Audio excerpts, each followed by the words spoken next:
सृष्टि का आरंभ, ब्रह्मांड की पहली ध्वनि, चेतना का जागरण, यह सब समाहित है ऋग्वेद के पहले श्लोक में। लेकिन क्या यह श्लोक केवल आध्यात्मिक महत्व रखता है?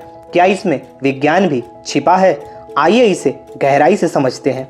सबसे पहले हम ऋग्वेद के पहले श्लोक को पढ़ते हैं। ओम अग्निमीठे पुरोहितम यज्ञस्य देवमृत विजम होतारम रत्नधात ममम। इस श्लोक में अग्निदेव का आह्वान किया गया है, जो यज्ञ के पुरोहित हैं और समृद्धि प्रदान करने वाले हैं। लेकिन यह केवल अग्नि की पूजा नहीं, बल्कि कुछ और भी है। अग्नि यहाँ केवल जलने वाली लौ नहीं, बल्कि ब्रह्मांड की चेतना का प्रतीक है। इसका आध्यात्मिक अर्थ क्या है, वो आपको हम बताते हैं। अग्नि चेतना और आत्मा। जैसे अग्नि प्रकाश और ऊर्जा प्रदान करती है, वैसे ही आत्मा हमारे जीवन में ज्ञान और प्रेरणा का स्रोत है। ध्यान और योग में इसे आंतरिक ज्वाला कहा जाता है, जो आध्यात्मिक विकास को दर्शाती है। यज्ञ कर्म और समर्पण का प्रतीक। यज्ञ केवल अग्नि में आहुति देना नहीं, बल्कि हमारे हर कार्य को समर्पण के साथ करना है। जब हम बिना स्वार्थ के अपने कार्य करते हैं, तो वह भी एक यज्ञ बन जाता है। रत्नधात ममम, आंतरिक और बाहरी समृद्धि का प्रतीक। केवल धन संपत्ति नहीं, बल्कि ज्ञान, शांति और आत्मिक संतोष भी असली रत्न है। जीवन में संतुलन बनाना ही असली समृद्धि है। क्या इस श्लोक में विज्ञान भी छिपा है? आइए इसे समझते हैं। अग्नि और ब्रह्मांडीय ऊर्जा। विज्ञान के अनुसार सृष्टि की शुरुआत बिग बैंग से हुई, जो एक अग्नि ज्वाला के समान था। ब्रह्मांड में हर तारा, सूर्य और गैलेक्सी ऊर्जा के इसी सिद्धांत पर आधारित है।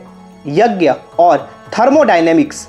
यज्ञ में अग्नि के माध्यम से पदार्थ ऊर्जा में परिवर्तित होता है। यह ऊर्जा संरक्षण का सिद्धांत को दर्शाता है।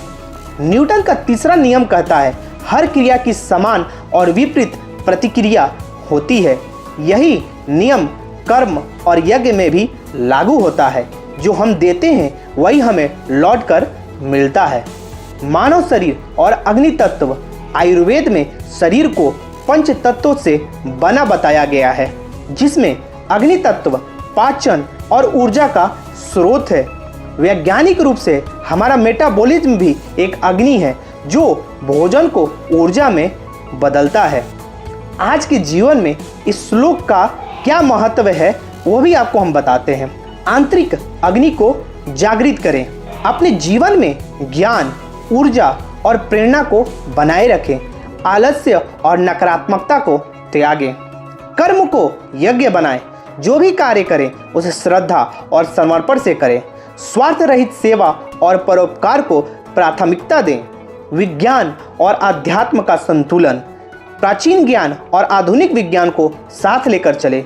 ध्यान, योग और वैज्ञानिक सोच को अपने जीवन में अपनाएं। ऋग्वेद का पहला श्लोक केवल एक प्रार्थना नहीं, बल्कि ब्रह्मांड, आत्मा और विज्ञान का संगम है। यह हमें सिखाता है कि अग्नि हमारे भीतर और बाहर दोनों जगह है। इसे पहचाने। यज्ञ केवल अनुष्ठान नहीं, बल्कि जीवन का दर्शन है। ज्ञान और समर्पण से ही वास्तविक समृद्धि प्राप्त होती है। धन्यवाद। सनातन ज्ञान की इस यात्रा में हमारे साथ रहने के लिए लाइक, शेयर और सब्सक्राइब करें। मिलते हैं आपसे अगले श्लोक में।